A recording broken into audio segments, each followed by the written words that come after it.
नमस्कार। स्वराज में आप सबों का स्वागत है और मैं हूं संतोष सिंह। और आज हम स्वराज में बात कर रहे हैं बिहार में एक बार फिर से आरक्षण का जिन बाहर निकल गया है और उस जिन में किस तरीके से बीजेपी उलझती जा रही है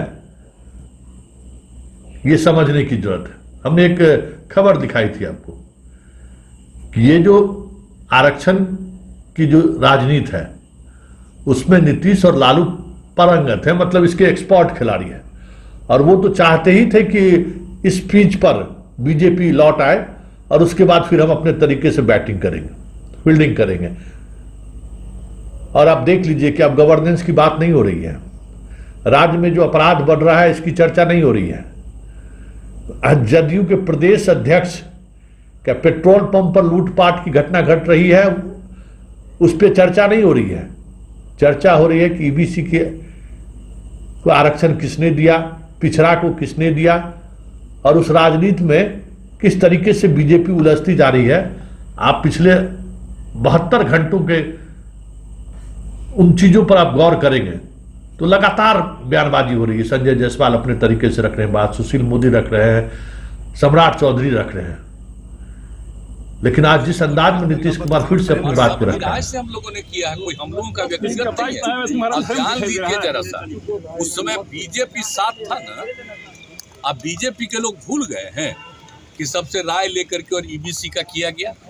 अब तो जब ईबीसी का किया गया और उसके बाद हम लोगों ने पंचायत का कराया और अगले साल 2007 में वही लागू किया नगर निकायों के लिए, वो भी लागू हुआ। और आप जानते हैं कितनी बड़ी संख्या में हम लोगों के कानून को चैलेंज किया था लोग जाके हाई कोर्ट में।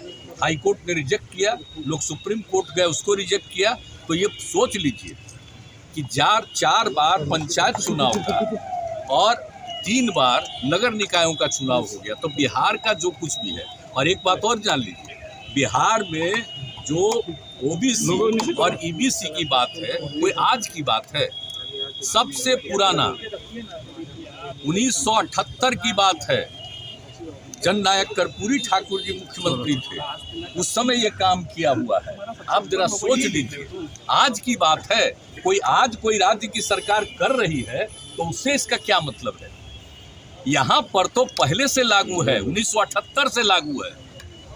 और उसके बाद जो कुछ भी कहा हम लोगों ने बना दिया, और जो कुछ हाई कोर्ट का एक फैसला हुआ था और उसके चलते हम लोगों ने ओबीसी में सिर्फ ईबीसी को कर दिया और उसको सब ने मान्यता दे दी। तो अब बिहार में कोई दूसरी चीज की क्या जरूरत है, मुझको समझ में नहीं आता है।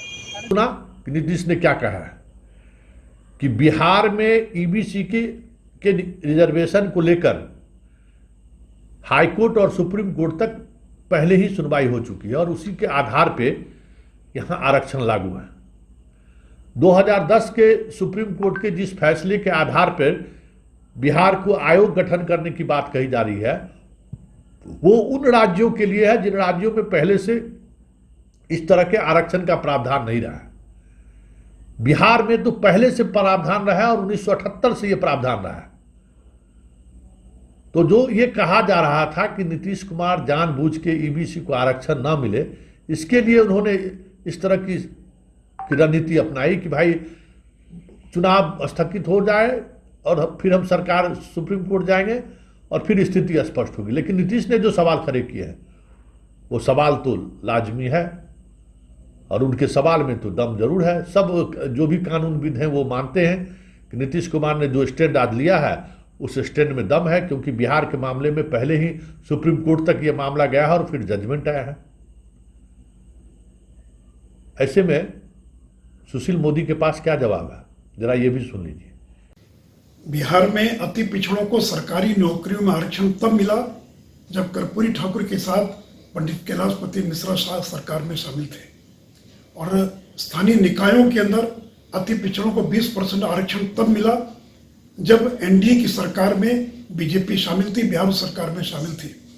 तो नीतीश जी, आज अगर बिहार में अति पिछड़ों को सम्मान मिला है तो उसका श्रेय भारतीय जनता पार्टी को जाता है। आज आप जिनके साझेदार राष्ट्रीय जनता दल, उन्होंने हमेशा अति पिछड़ों को अपमानित किया, कुचलने का काम किया, दबाने का काम किया। उन्होंने तो पहला पंचायत चुनाव दलित और आदिवासी को बिना आरक्षण दिए संपन्न करा दिया। हाँ, ये सही है कि सुशील मोदी जो कह रहे हैं ये बात सही है कि जिस समय में कर्पूरी ठाकुर ईबीसी को आरक्षण दिए थे उस समय में वित्त मंत्री कैलाशपति मिश्र थे, इसमें कहीं से कोई शक शुबा नहीं है। 2005 में जब सरकार बनी तो उस समय में उप मुख्यमंत्री सुशील मोदी थे, नगर विकास विभाग उनके अधीन था, मतलब बीजेपी के अधीन था, और उस दौर में ईबीसी को आरक्षण दिया गया। इसमें इस सत्य को कोई मोड़ नहीं सकता है, लेकिन सच्चाई एक और है कि जब कभी भी आरक्षण की राजनीति की बात आती है तो इसका लाभ अभी तक बीजेपी नहीं उठा पाई है। 2015 को याद कीजिए, मोहन भागवत ने आरक्षण की बात किस अंदाज में उन्होंने रखा, और जदयू और राजद ने उसका क्या लाभ उठाने की कोशिश, किस दिशा में उसको मोड़ने की कोशिश। तो एक छवि बनाने में ये जो समाजवादी नेता हैं या समाजवादी आंदोलन के जो उपज हैं जो नेता, वो ये साबित करने में अभी तक कामयाब रहे कि रिजर्वेशन के मामले में संघ और बीजेपी पिछड़ी जातियों के खिलाफ में रही है और आरक्षण को ये खत्म करना चाहता है।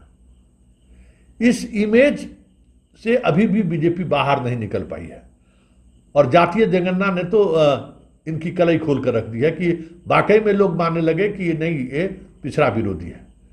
ऐसे में जो ये जिस तरीके से बिहार में निकला है, स्वाभाविक है बीजेपी के लिए आने वाला समय मुश्किल भरा होगा।